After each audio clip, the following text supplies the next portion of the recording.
selekcji do jednostek specjalnych nie przechodzi się siłą mięśni, a sercem do walki. To ludzie z duszą i sercem wojowników są poszukiwani i wybierani do służby w jednostkach specjalnych, a selekcja umożliwia wyłonienie tych właśnie wojowników z grona sportowców. Urodziłem się w 1977 roku w Gorzowie Wielkopolskim. Całe dzieciństwo i lata szkolne spędziłem w małej miejscowości pod Gorzowem. W tamtym okresie nie było dużo informacji na temat jednostek specjalnych. Nie było YouTube'a, nie było internetu. Jedynym źródłem informacji była gazeta Żołnierz Polski.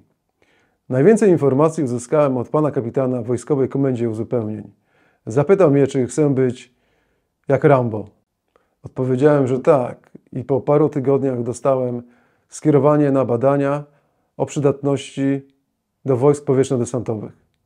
Po zaliczeniu pozytywnie badań lekarskich dostałem upragniony bilet do jednostki w Lublińcu o numerze 4101.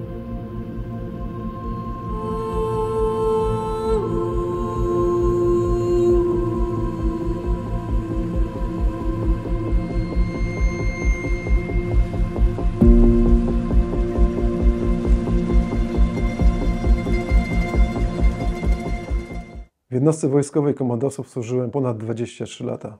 Słuchaj, tu jest jeszcze jeden taki budyneczek, to ja mu zaraz powiem, ewentualnie przed tym budynkiem będzie, ok? Tylko, że tu nie ma pełnych ścian, nie? Zajmowałem stanowiska służbowe od radiooperatora do przewodnika psa bojowego.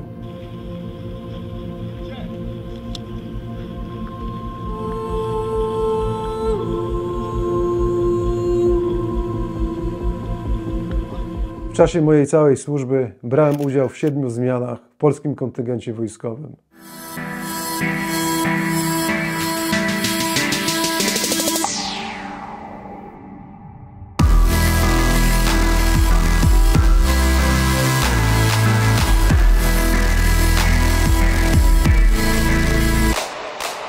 Dwie ostatnie zmiany w Afganistanie jako przewodnik psa bojowego.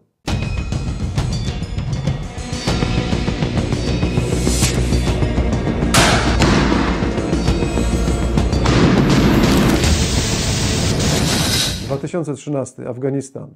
To szczególny rok, który utkwił w mojej pamięci, ponieważ podczas wykonywania operacji specjalnej zginął jeden z naszych kolegów, Mirosław Łódzki. Nie chcę wchodzić w szczegóły śmierci Mirka, ponieważ nie jest to łatwy temat. Wspomnę tylko, że była to ostatnia misja Mirka przed powrotem do Polski. Jednym z powodów powstania K9 w JWK była śmierć naszego kolegi. W 2014 roku została podjęta decyzja o stworzeniu sekcji K9 w jednostce wojskowej komandosów. Po wielu poszukiwaniach w 2017 JWK samodzielnie zakupiła pierwszego psa. Był to 3-letni owczarek belgijski Faro, którego miałem przyjemność być przewodnikiem.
Po intensywnym szkoleniu Faro uzyskał status psa bojowego o 2 specjalnościach.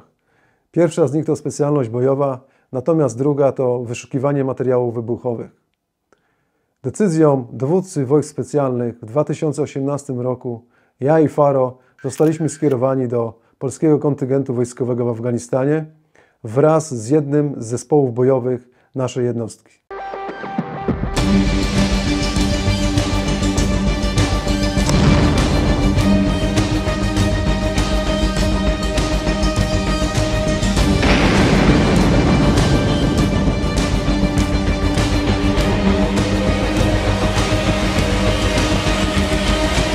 Faro brał udział we wszystkich operacjach specjalnych prowadzonych przez zespół doradców wojsk specjalnych. Głównym jego zadaniem było wsparcie zespołu bojowego podczas operacji specjalnej. Sprawdzał drogi podejścia, punkty wejścia, a po opanowaniu obiektu przeszukiwał pomieszczenia pod kątem wyszukiwania broni, materiałów wybuchowych i innych improwizowanych ładunków wybuchowych. Oprócz gryzienia ważnym elementem szkolenia psa bojowego jest posłuszeństwo. Ważny jest to element, ponieważ pies bezwzględnie musi wykonywać komendy przewodnika. Równaj. Powinien potrafić chodzić z lewej strony. Idziemy. Powinien potrafić chodzić z prawej strony. Tunel. Powinien potrafić, waruj, chodzić między nogami. Jest to ważne podczas prowadzenia akcji bezpośredniej, kiedy pies pracuje bez smyczy, musi podążać przy przewodniku do obiektu.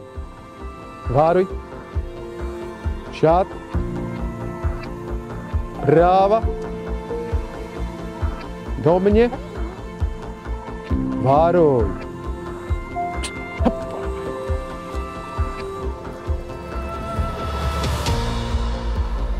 Puść. Idziemy. Do mnie. Waruj. Hoppa.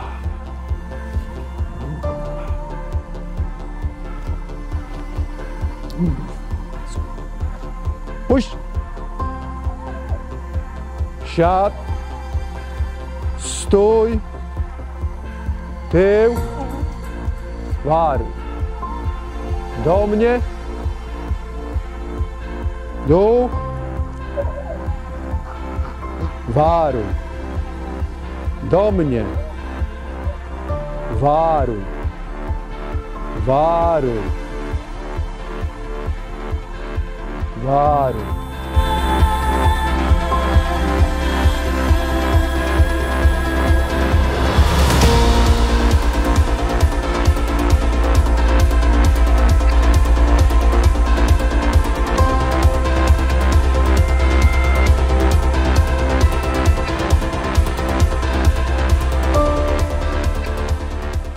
Dobrymi cechami psa bojowego powinny być chęć do współpracy z przewodnikiem, serce do walki, powinien być odważny i zarazem sprytny.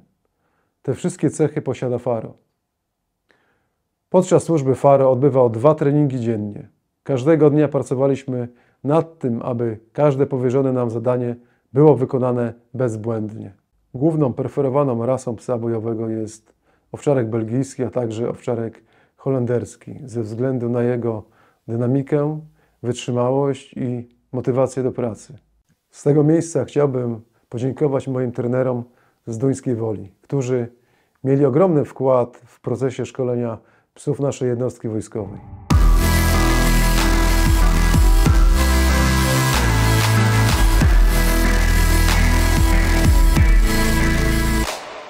Po 5-letniej służbie w JWK oraz 2 zmianach w polskim kontyngencie wojskowym w Afganistanie Faro przeszedł na emeryturę.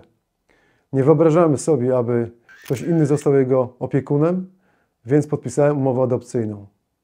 Rok później ja również przeszedłem na emeryturę.